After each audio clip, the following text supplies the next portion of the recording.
Hello, this is Euronews Now. It's Monday the 13th of December. I'm Alistair Sanford. Here are today's top stories. The British government says non-urgent health treatment may have to be delayed after Boris Johnson promises 1 million COVID booster jabs a day to tackle an Omicron tidal wave. The search for survivors continues in Kentucky after a series of tornadoes wrought havoc across the US state. More than 100 people are feared dead. Leaders of the G7 nations warn Russia there'll be massive consequences if it carries out a military invasion of Ukraine.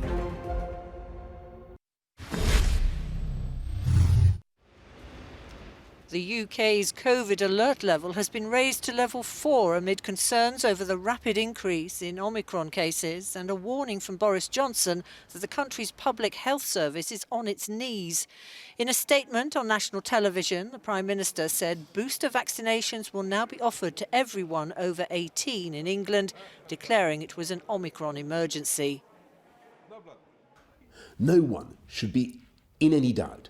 There is a tidal wave of Omicron coming, and I'm afraid it is now clear that 2 doses of vaccine are simply not enough to give the level of protection we all need.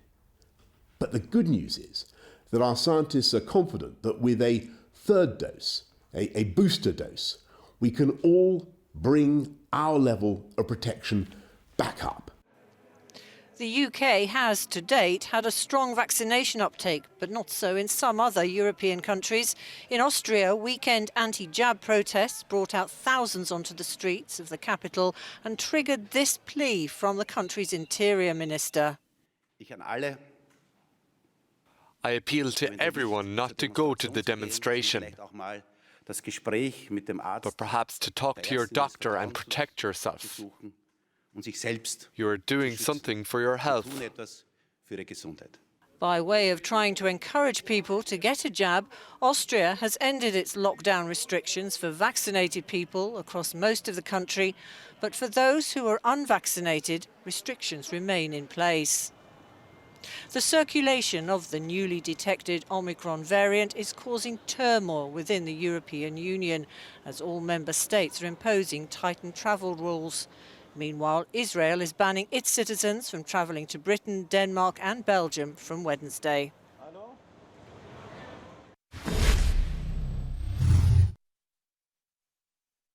In the US, dozens of people remain unaccounted for as rescue workers continue to scramble through the wreckage following Kentucky's deadliest tornado on record. The state is one of 6 to have seen entire communities levelled as more than 30 twisters wreaked havoc on Friday. Mayfield was Kentucky's worst-hit city. President Joe Biden has approved a state of emergency declaration, providing desperately needed funds and support. The National Guard has been deployed. We have over 300 guardsmen that are active. They are out in our communities. They are doing everything from going door to door, though in many of these communities we don't have doors anymore. They're going rubble to rubble, searching hopefully for survivors, but otherwise to at least have certainty for families that we can advise them of their loss. Volunteers are distributing food, clothes and toiletries to people in need from a local church. Jason Recinto was a forklift driver at a destroyed candle factory where employees were trapped and many people died. Words can't describe it, to be honest with you. The fire department I belong to as a volunteer, I actually worked at that building, and it's just total devastation. 40 people have been rescued from the collapsed candle factory in Mayfield, but at least 60 more remain missing, and officials say it's unlikely there'll be any more survivors.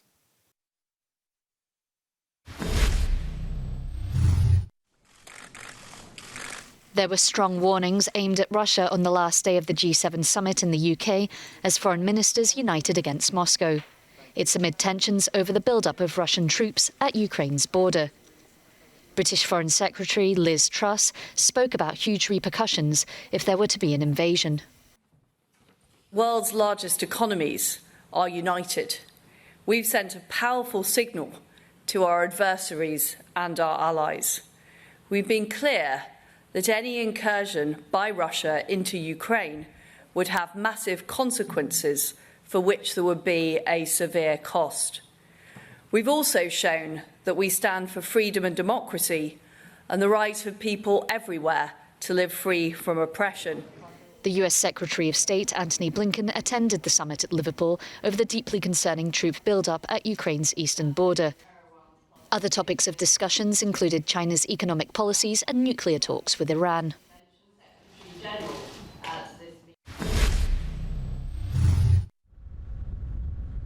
French fishermen are unhappy at the way a post-Brexit dispute over fishing rights has been settled.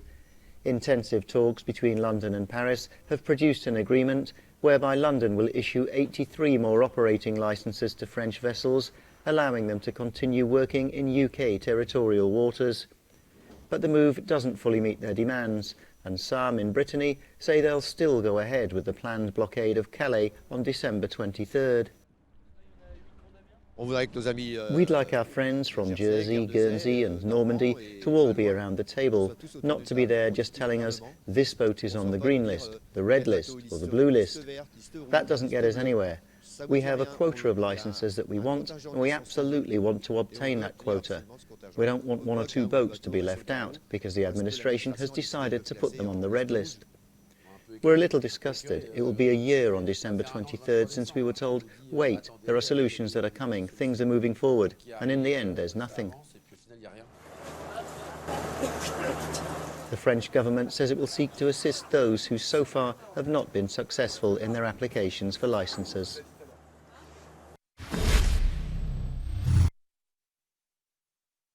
Two people are missing after two cargo ships collided in the Baltic Sea, according to Swedish authorities. The accident happened between the Swedish coastal town of Ystad and the Danish island of Bornholm. The Swedish Maritime Administration told Euronews they received the first emergency call at 3:30 Central European Time on Monday morning, and that the incident involved a British and Danish vessel. Search and rescue ships and helicopters are at the scene. Lawyers for Ghislaine Maxwell will open their defence this week in the British socialite sex trafficking trial in New York.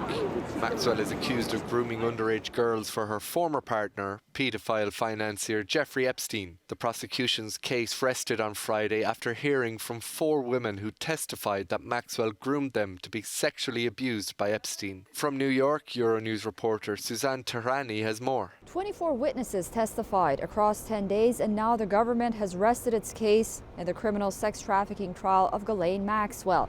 The defense is expected to start its case on Thursday. The trial will not sit Monday through Wednesday due to a scheduling conflict of the judge. Defense attorneys said that they will likely take 2 to 3 days for their case and will probably wrap up by December 20th. Some defense witnesses have signaled that they may testify anonymously.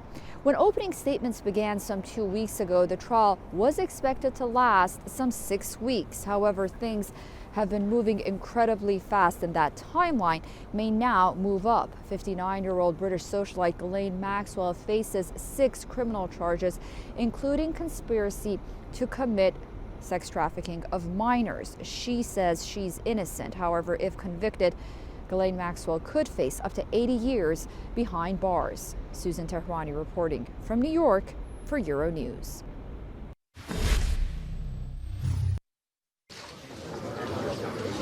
French President Emmanuel Macron is due to meet the Hungarian Prime Minister Viktor Orban in Budapest on Monday. The meeting concludes a tour of all the EU capitals ahead of France's 6-month rotating presidency of the European Union, which is due to start on January 1st. Right-wing Orban and Macron are political adversaries, particularly over the rule of law, but Macron says Europe has to work together despite differences. Our correspondent explains more about the meeting and what's likely to be on the agenda. In view of France's forthcoming presidency, President Macron has visited the EU heads of government in a series of meetings. The last one remaining is Hungary, where the French head of state will first meet with President János Áder and then Prime Minister Viktor Orbán in an expectedly tense atmosphere. Emmanuel Macron is the first Western leader who comes to Hungary in a long time, and his visit to Budapest is timed to coincide with the V4 summit, which will be held in the Várkert Bazaar and will be joined by the French president. Before his visit, President Macron said of Viktor Orban that he was a political opponent but a European partner, and that they should work together to fight compromises for Europe. The main areas of disagreement are expected to be the rule of law and the European minimum wage. At the end of the meeting, a joint international press conference will be held. Germany's new Chancellor Olaf Schultz was in Warsaw on Sunday for talks with Polish Prime Minister Mateusz Morawiecki. On the agenda were issues including migration, energy and tensions east of the bloc's border. Also on the table was the contentious issue of law and order in Poland and the row with the European Union over the supremacy of EU law over domestic law.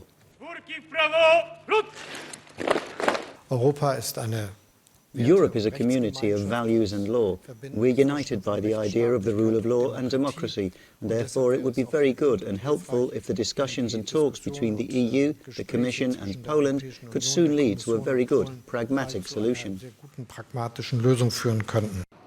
On the subject of Nord Stream 2, Polish Prime Minister Morawiecki was very clear.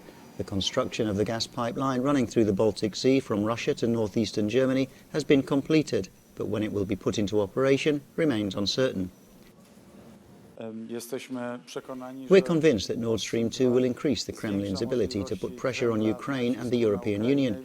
This could potentially be a means to set the price, and in some respects we're already observing this phenomenon even before the start of Nord Stream 2. Morawiecki and Schultz were united on the issue of Belarus. The German Chancellor said Belarusian President Lukashenko was abusing refugees in order to pursue his own political agenda. Schultz said that Poland would be supported in its determination not to be blackmailed.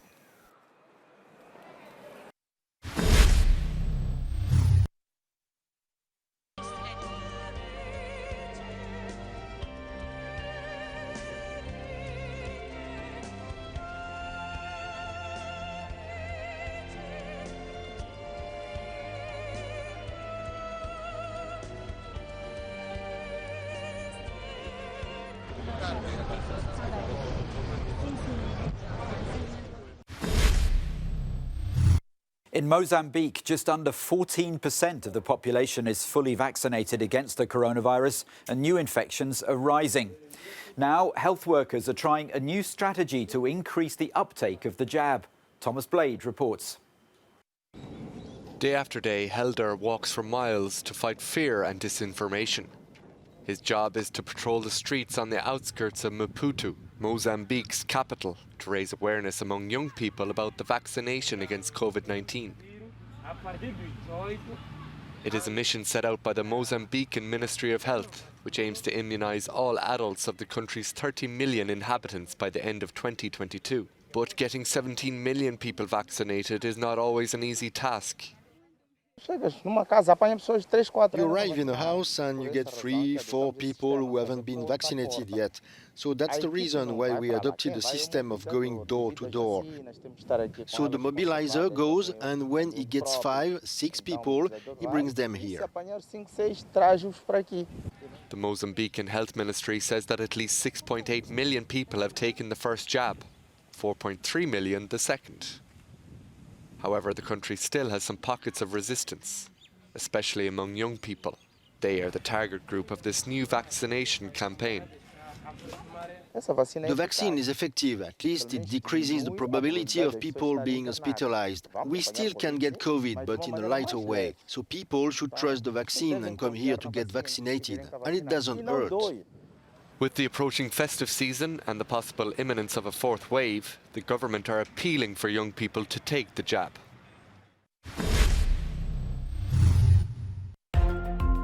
South African President Cyril Ramaphosa is receiving treatment for mild COVID-19 symptoms after testing positive for the viral infection on Sunday. The president, who is fully vaccinated, started feeling unwell after earlier leaving the state memorial service in honour of the former president F.W. de Klerk in Cape Town. The president is said to be in good spirits. Thousands have marched in Istanbul to denounce the rise of poverty in the country and to demand an increase of the minimum wage. Turkey is suffering a currency calamity because the lira hit record lows against the dollar, losing nearly 30% in value in the last month alone. Annual inflation has surged over 20%, decimating the Turks' purchasing power.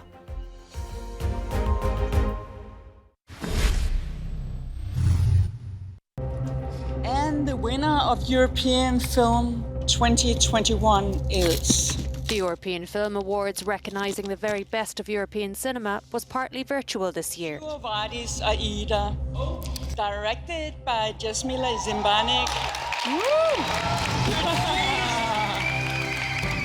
The European Film Academy, which brings together 4,200 film professionals from across the continent, bestowed the Best Film Award to Quo Vadis Aida. The powerful wartime drama also secured prizes for Best Director and Best Actress, respectively. The Bosnian picture reflects on the Srebrenica massacre during the 1995 Balkan War, when Serbian troops executed over 8,000 Bosniak males.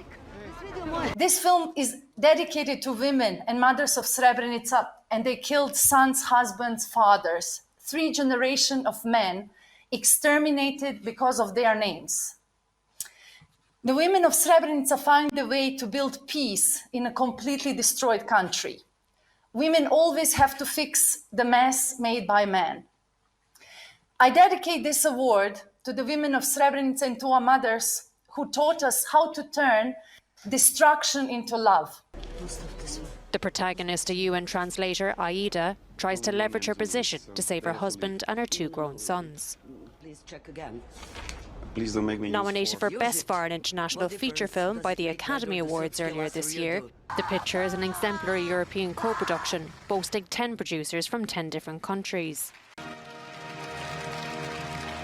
Sir Anthony Hopkins also had a share of the spotlight. The Welshman won the Best Actor award for Florian Zeller's The Father, which also won the Best Screenplay award.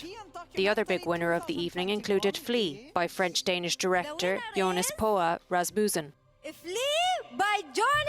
Having already won Best Documentary at Sundance and Best Animated Film at Annecy, the flick also swept up the title for Best Documentary and Best Animated Film.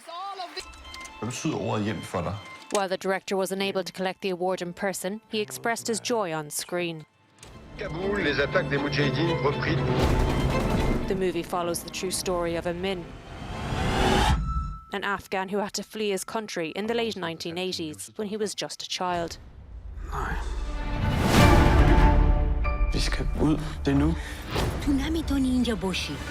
30 years later, as a university student in Denmark, he tells his best friend about his journey and how he fought for his freedom.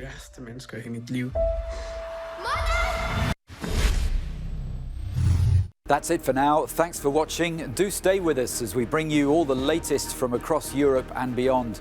You can also follow us on social media, and there are more stories and analysis on our website, euronews.com.